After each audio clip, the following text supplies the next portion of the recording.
আজকে কথা বলবো কিউবা মিছিলকে নিয়ে। কিউবা মিছিলের যে সর্বশেষ আপডেটটা আছে সেটা আমি আপনাদেরকে জানাবো। কিউবা মিছিলের এই মাসের শেষের দিকে বাংলাদেশে আসার কথা আছে তার মাকে নিয়ে। তার দ্বৈত নাগরিকের যে প্রসেসটা সেটা চলছে। তার বার্থ সার্টিফিকেটের কাজ কমপ্লিট হয়েছে, মা বাবারও হয়েছে।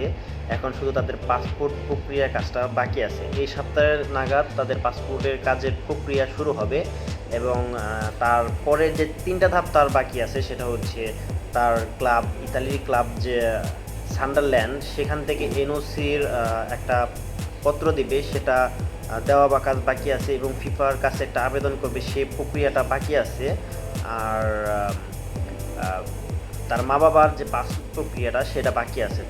ফিফা বাফুফের সহসভাপতি ফাহাদ করিম তিনি নিশ্চিত করেছেন যে এই সপ্তাহের মধ্যে তার পাসপোর্ট প্রক্রিয়া কাজটা শুরু করবেন এবং পাশাপাশি তার মা বাবার পাসপোর্ট প্রক্রিয়াটা এই সপ্তাহেই করবেন। আমরা তো দেখতে পেরেছি যে সামির সুমির ব্যাপারে পাসপোর্টটা 2 দিনের ভিতরে হাতে পেয়ে গেছে। তো আশা করি বাফুফে এই দিকটা খুব দ্রুত কাজ করবেন।